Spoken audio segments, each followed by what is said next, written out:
Hello good morning Hong Kong हङकङबाट good morning. आज मेरो ब्लगको मर्निङ सुरुवात तपाईँहरूलाई आजको यो खोलक पार्कको मनोरञ्जन दृश्यहरू चाहिँ देखाउँदै म आफ्नो दिनको सुरुवात गर्दैछु। खोलक पार्क मलाई आज 4-5 दिनदेखि एकदम ब्याक पेन भइरहेको थियो। म चाहिँ बेडबाट उठ्न सकिरहेको थिइनँ। सो जसोतसो बिहान एउटा बेडमै सानो एक्सर्साइज गरेर त्यसपछि तातो पानी खाएर निस्केको। अनि बिस्तारै हिँड्दै हिँड्दै हिँड्दै हिँड्दै जसो जसो म हिँड्दै गएँ त्यही हिसाबले मेरो रिलिफ हुँदै गयो पेन चाहिँ। यो चाहिँ म यहाँ अभियाडी प्रकृति आफैमा एउटा सुन्दर उपहार हो यो मानव सभ्यतालाई, जसले जिउने र बाँच्ने एउटा मिनिङ दिँदो रहेछ। हेर्दा हेर्दा मलाई यहाँ थकान पनि लाग्यो। यो ब्याक पेन भनेको नराम्रो हुँदो रहेछ। थकान लागेर म एकछिन रेस्ट गर्दैछु यसमा।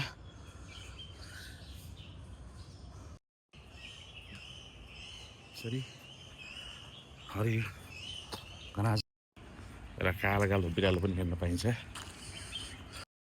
यो हरियो यो बिहानीको सुरुवात चाहिँ भन्छ नि, बिहानीको सुरुवात राम्रो भयो भने दिन पनि राम्रै हुन्छ जस्तो लाग्छ है। त्यस्तो भनाइ छ। लेट्स सी आज दिनभरिमा के हुन्छ तपाईँले हेर्न सक्नुहुन्छ। यो वाकिङ ट्रेलमा यसरी हिँड्दै जाँदाखेरि रमाइलो हुन्छ। मेरो पेन चाहिँ अलिअलि कम हुँदैछ अब। यो ओह्रालो हिँड्दा कम दुख्ने, उकालो हिँड्दा अलिक बढी दुख्ने भएको अवस्था छ। यहाँ चाहिँ एक्सर्साइज गर्नको लागि यस्तो बनाइदिएको छ। कालो कालो बिरालोहरू पनि देखेँ। यस्तो हरियालीमा आएर तपाईँले लामो लामो सास लिनुहोस्, हेल्थ चाहिँ बेस्ट हुन्छ। चाहिँ झुन्डिन मन छ। यो ह्याङ्गिङ गरेर अलिकति कम हुन्छ अरे पेन भनेर यत्रो लाग्दैछु। पार्कमा अहिले नयाँ नयाँ बत्ती हालेको छ। कस्तो राम्रो यो बस्ने ठाउँ पनि राखिदिएको हो। त्यहाँ गएर झुन्डिन्छु। मैले एकछिन एक्सर्साइज गरेँ बिस्तारै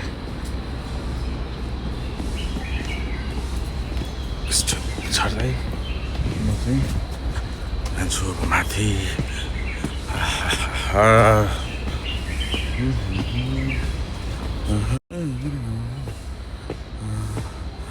कति वर्ष पुरानो रुख होला साथीहरू, यसो कमेन्ट गर्नु होला है।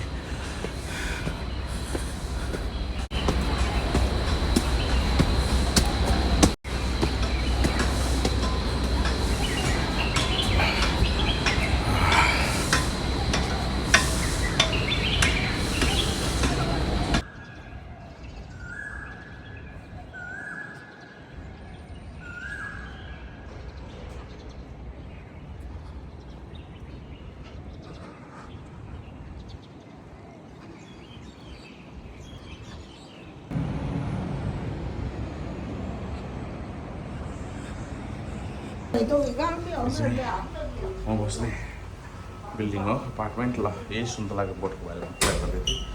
यो सुन्तला भनेको रियल रहेछ, रियल सुन्तला बोट हो। मैले एउटा टिपेँ, यो चाहिँ खानुहुन्छ बिस्तारै टिपेँ। लेट्स सी के हुन्छ अब। So guys this is my room. Look, this is my room. Looks like a Nepal. हङकङमा भएर पनि म चाहिँ नेपालमै बाँचिरहेको छु जस्तो फिल हुन्छ। बाटो काट्नु पऱ्यो भनेर अहिले म अब घर गएर एक गिलास तातो पानी र एउटा कफी खाएर त्यसपछि खानासाना पकाएर म त्यसपछि अफिस जाने हो। यो एयरपोर्टमा देखाउँला। एउटा यहाँको रोमाञ्चक कुरा भनेको यहाँ चाइनिज न्यू इयर लागिसकेको छ होइन।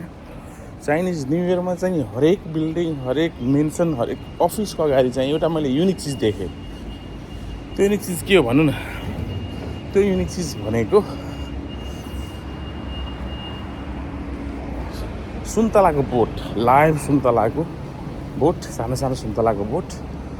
र त्यो साँच्चीकै हुँदो रहेछ, हेर्दाखेरि प्लास्टिक देख्ने, तर साँच्चीकै म तपाईँलाई अलिक देखाउँछु।